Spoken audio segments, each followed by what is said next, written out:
Warning: the views expressed on this show are the sole opinions of the guests and presenters and do not represent Bay TV. Viewer discretion is advised.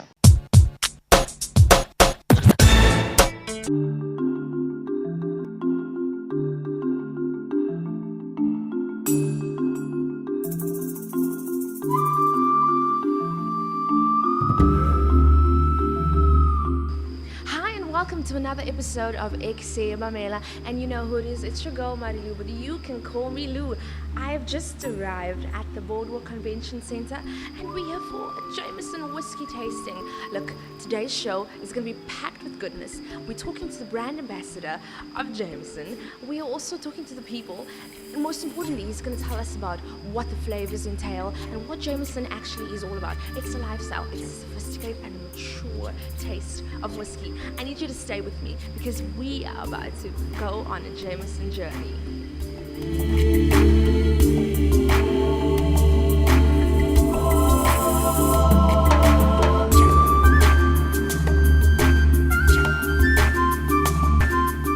So I told you we'll be chatting to the brand ambassador of Jameson Irish Whiskey. So we'll be chatting to him and finding out what he's all about before we get to the Jameson part of everything.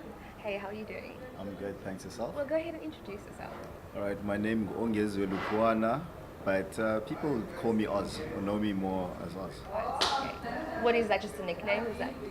It's got a very long story and I don't think we've got enough time for it. Okay. But I got it from a guy who's an ex-juvenile delinquent and I just kind of thought it was a catchy name. Yeah. So I ran with it. And, We're gonna have to definitely behind the scenes find out what exactly that was about. Not a problem. Do you want to tell us where you're from? So I've got, another long-winded but interesting story where... You can cut them short if you want. Chop them Okay. up for us. Born in Cape Town, moved to Eastern Cape, parents get divorced. I moved back to Cape Town, moved to Johannesburg and finished off my schooling in Grahamstown, where I would probably say is home for me. So that feels like I get the euphoria of going home when I see Grahamstown. When Grahamstown happens. All right, so where did you study? You're telling me you studied. So the two schools that I probably associate myself with would probably be Discovery Primary School in Rhodoport in Johannesburg, and then that would also be then Graham College in Grahamstown. Okay. Let's talk about tertiary. What did you get up to? What did you study? Tell us about Tertiary. If I told you everything, I'd probably have to kill the interview, especially if my dad's going to watch this. But I went in and enrolled for an LLB, which I have obtained, and subsequently to that I've actually then studied a postgrad diploma in management at Wits Business School. But in between all of that, the craziness that happened at tertiary was I ended up being the youngest Smirnoff Spin brand ambassador in varsity, which meant I was the guy with all the alcohol and all the parties. The go-to guy. So getting that kind of, with great power comes great responsibility, which thank goodness I passed, but a lot of partying happened during that time. Yeah. So you're quite a bit of a social, cultural type of person.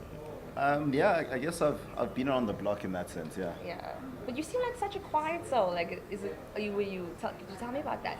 So, to give you, the good context for that one would probably be the fact that I've done a personality test and I am 12 points extroverted and 11 points introverted. So, which means I'm right down the middle. So at any given point in time, I could be really quiet or the most talkative person. So there's different roles that come up. It's a little bit of acting there in the line somehow.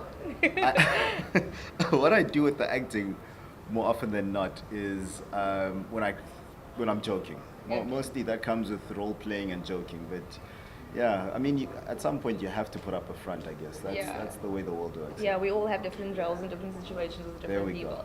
But on a serious note though, your face is quite familiar. Where did I see you? Apart from Jameson, where did I... Generations maybe? Or just throwing out the radar there?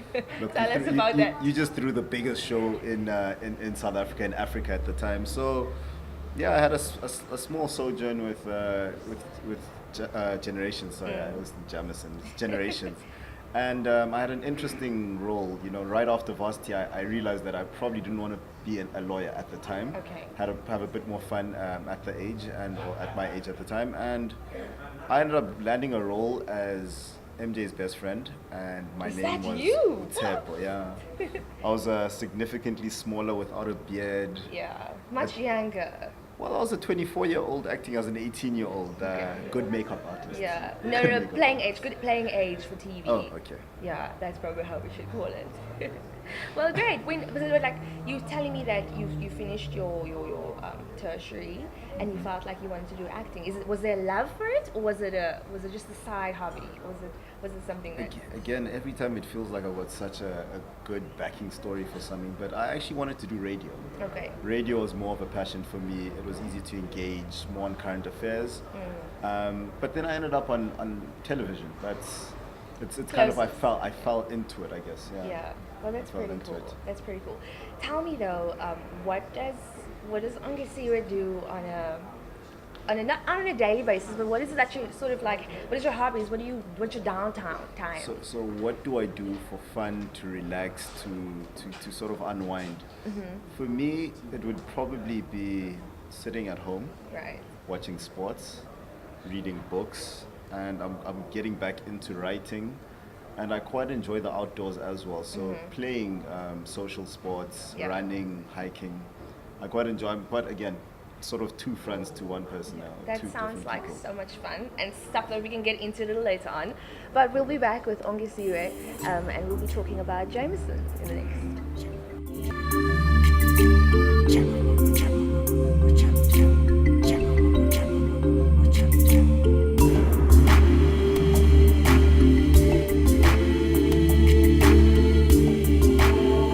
So what I'm going to do today is very simple. I'm going to start with the sort of cool stuff that you can talk about, the stuff you can talk about with your friends over a braai, the more anecdotal stories, as I'll say. And those are all factual, by the way, right? They might sound like they're not factual, but they're incredibly factual. That's number one. Number two, I'll then get into the production process, how whiskey is made. Again, I won't get into too much depth.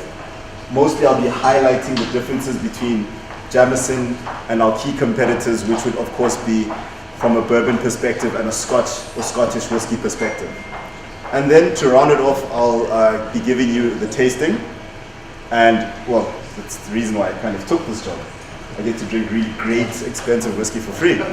So we'll be going to my favorite part, which is of course the whiskey tasting. Everyone still with me? Everyone can hear me? Yeah. All right, cool.